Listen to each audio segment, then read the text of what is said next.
Hello everyone. आज के इस सेशन में हम लोग डिस्कस करेंगे टाइप ऑफ एट्रीब्यूट्स को, जो कि बहुत इंपॉर्टेंट टॉपिक है हमारे डेटाबेस मैनेजमेंट सिस्टम का। तो अभी तक हम लोगों ने काफ़ी सारे इंपॉर्टेंट टॉपिक्स डीबीएमएस में डिस्कस कर चुके हैं और इन टॉपिक्स को आप अपने एग्जाम के पॉइंट ऑफ व्यू से इनको रिवाइज करिएगा। इनको थ्योरी में के पॉइंट ऑफ व्यू से बहुत इंपॉर्टेंट है, इनको देखिएगा। ये हम लोगों ने इस जितने भी वीडियोस हम लोग इस सीरीज के अंदर क्रिएट कर रहे हैं उनके लिए हमने सेपरेट प्लेलिस्ट बना दी है। आप जाके इस चैनल पर जाके उन प्लेलिस्ट को जाके देख लीजिएगा। तो अगर अभी तक आपने इस चैनल को सब्सक्राइब नहीं किया है, subscribe the channel and don't forget to like this lecture. तो आइए आज के सेशन को हम स्टार्ट करते हैं। आज हम लोग डिस्कस करने जा रहे हैं टाइप ऑफ एट्रीब्यूट्स को। तो मोर एंड लेस जो अगर देखा जाए तो हमारे ये 5-6 तरह के हमारे एट्रीब्यूट्स होते हैं।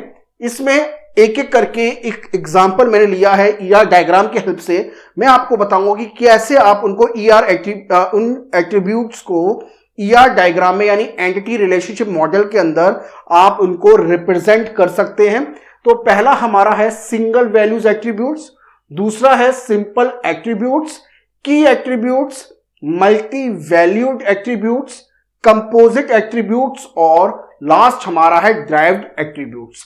अब यहां पर मैं आपको फर्दर जो है इनके ऊपर लेक्चर्स और हम लोग अपलोड करेंगे। जैसे की एट्रीब्यूट्स के अंदर हम लोग फर्दर की एट्रीब्यूट्स को 4 से 5 की एट्रीब्यूट्स में डिवाइड कर सकते हैं, जैसे कैंडिडेट की, प्राइमरी की, सुपर की, अल्टरनेट की, फॉरेन की। तो उनके बारे में हम लोग इन एट्रीब्यूट्स को, की एट्रीब्यूट्स को फर्दर डिवाइड करके आगे के लेक्चर्स में मैं आपको बताऊंगा। तो पहले हम आते हैं सिंगल वैल्यूज एट्रीब्यूट। तो सिंगल वैल्यूज एट्रीब्यूट जैसे नाम से ही पता चल रहा है, ऐसे एट्रीब्यूट जो कि केवल एक वैल्यू को लेते हैं, वैल्यूज को डिफाइन करते हैं। देखिए मैंने इनके बारे में इनके जो डेफिनेशंस हैं वो मैंने यहां पे नहीं लिखी है, केवल मैं आपको समझाने का काम करूंगा। अगर कोई भी एट्रीब्यूट्स को समझने में आपको प्रॉब्लम होती है तो आप YouTube में कमेंट करिएगा, मैं आपको हम लोग जो आपके लिए जो उसका जो रिप्लाई है जरूर उसका डेफिनेट जो है उसके डेफिनेशन भी लिख देंगे। तो सिंगल वैल्यूज एट्रीब्यूट किसे कहते हैं, जैसे बताया वो एट्रीब्यूट जो कि केवल सिंगल वैल्यू को ले सकता है, जैसे gender male female and then third sex, then date of birth single values, roll number single values. तो जितने भी मैक्सिमम एट्रीब्यूट्स हैं हमारे सिंगल वैल्यूज एट्रीब्यूट में है, यानी एक तरह से वो केवल एक ही वैल्यू को ले सकते हैं।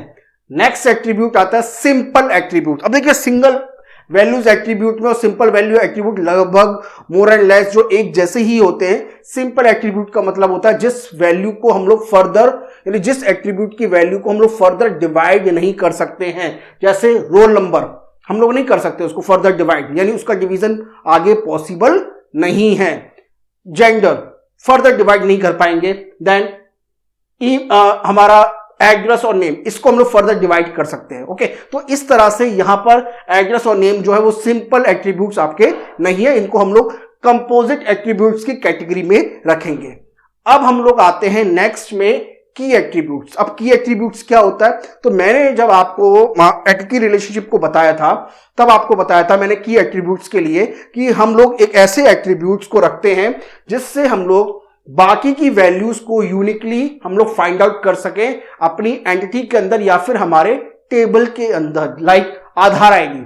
अब आधार आईडी जो है एक तरह का की एट्रीब्यूट है। जैसे अभी आप जितने भी फॉर्म फिल करते हैं वहां पे आधार आईडी कंपलसरी है, क्योंकि आधार आईडी जो है हमारे कंट्री के अंदर सबका यूनिकली है और 12 डिजिट का जो नंबर होता है इससे हर पर्सन की आइडेंटिफिकेशन हो जाती है। तो आधार आईडी जो यूनिक है, जो कि हर पर्सन को, हर स्टूडेंट को सबसे अलग रखती है और उसकी हेल्प से, यानी आधार आईडी अगर आपको पता है तो आप बाकी की रेस्ट ऑफ द थिंग जो आपने अपनी टेबल के अंदर फिल की हैं वहां से उनकी वैल्यू को आइडेंटिफाई कर सकते हैं। अब डेफिनेटली स्टूडेंट का डेटा हम लोग गैदर कर रहे हैं, तो ये जो डेटा होगा वो किसी यूनिवर्सिटी का होगा या फिर किसी एप्लीकेशन पोर्टल का है जिन्होंने एप्लीकेशन फॉर्म को फिल कराने का पूरा प्रोसेस किया है। अब हो सकता है यहां पे रोल नंबर हो अगर ये यूनिवर्सिटी का है, और अगर ये एप्लीकेशन फॉर्म का फिलअप डेटा है तो हो सकता है रोल नंबर की जगह पर यहां पे रजिस्ट्रेशन नंबर होगा। तो ये जो आधार आईडी है, रोल नंबर या फिर रजिस्ट्रेशन नंबर जो है ये आपके की एट्रीब्यूट्स के अंदर आएंगे। और हम लोग जब ईआर डायग्राम को क्रिएट करते हैं तो जो हमारे की एट्रीब्यूट्स होते हैं उनके नीचे हम लोग अंडरलाइन करते हैं। That's it, Aadhaar ID and roll number are the key attribute. ये एक साथ भी कर सकते हैं या फिर आप बोलो जाए कि ये जो है हमारी जो कैंडिडेट की है या फिर हमारी जो की है यहां पर, ये सिंगल मतलब एक तरह से इनको हम लोग सिंगल हैंडेडली भी इनको हम लोग जो है कह सकते हैं कि ये हमारे की एट्रीब्यूट्स हैं। नेक्स्ट है हमारी मल्टी वैल्यूड एट्रीब्यूट्स। ऐसे एट्रीब्यूट्स या ऐसे वैल्यू जहां मतलब ऐसे एट्रीब्यूट जहां पर एक से ज्यादा वैल्यू पॉसिबल हो सकती है।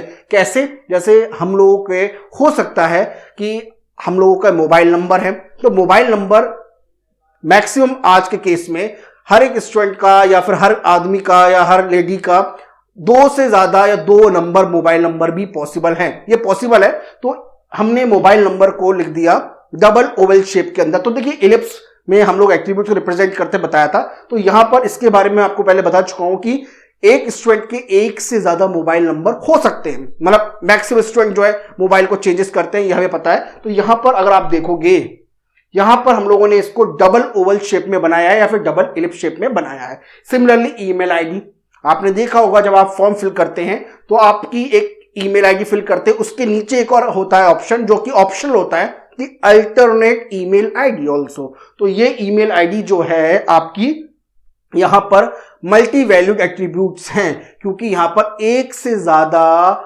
ईमेल आईडी या मोबाइल आईडी को हम लोग स्टोर करा रहे हैं स्टूडेंट के करस्पॉन्डिंग। देन नेक्स्ट आती है हमारा एट्रीब्यूट्स आता है कंपोजिट एट्रीब्यूट। अब कंपोजिट एट्रीब्यूट्स होता है एक ऐसे एट्रीब्यूट्स जो कि एक से ज्यादा एट्रीब्यूट्स को बनके मिलके बनते हैं। जैसे एड्रेस, अगर हम लोग स्टूडेंट के एड्रेस को देख रहे हैं या फिर हम लोग अपने भी एड्रेस की बात करें, हम अपने एड्रेस को फर्दर डिवाइड कर सकते हैं। किसमें? स्ट्रीट नंबर के अंदर, सिटी में, हम किस सिटी में रह रहे हैं, किस स्टेट में रह रहे हैं, और क्या फिर हमारा पिन कोड है। इवन अगर आपको पिन कोड पता है तो आप उस पर्टिकुलर सिटी के किस लोकेशन पे रहते हैं, क्योंकि एक सिटी के हो सकता है एक से ज्यादा पिन कोड पॉसिबल है। तो यहां पर उस सिटी के पिन कोड में कुछ लोकेशन को हम लोग आराम से ट्रेस कर सकते हैं। तो एड्रेस को देखा जाए तो एड्रेस एक एट्रीब्यूट्स है जिसको फर्दर हम लोगों ने इन 3 या 4 एट्रीब्यूट्स में डिवाइड किया है। इसी तरह से नेम के अंदर first name, middle name and last name.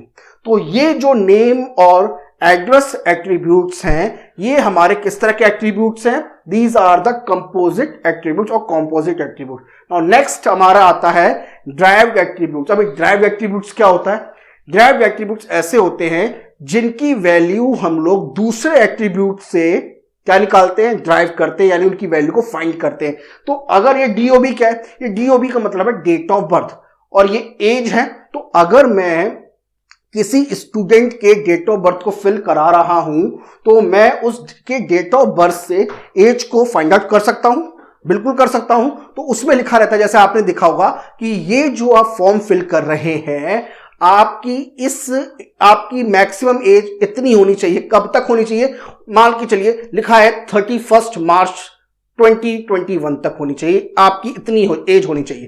तो आपकी वो क्या करेगा, उस डेट ऑफ बर्थ से, जो कि आपका डेट ऑफ बर्थ है, वहां से उस 31 मार्च 2021 से तक की आपकी जो फाइनल एज होगी आपके डेट ऑफ बर्थ से फाइंड आउट कर लेगा, और एज के करस्पॉन्डिंग में उस वैल्यू को ऑटोमेटिकली आपके लिए वैल्यू स्टोर कर देगा। तो एज के लिए आपको हो सकता है अलग से एंट्री करने की जरूरत नहीं है, ये उनका खुद का इनबिल्ट सिस्टम में ऐसा हो जाएगा। और आप देखिए एज को हमने कैसे रिप्रेजेंट किया है? एज को हमने रिप्रेजेंट किया है ओवल शेप से, बट ये जो ओवल शेप आ रहा है या इलिप्स शेप आ रहा है, ये डैश इलिप्स है या डैश ओवल शेप में हम लोगों ने इसे क्रिएट किया है।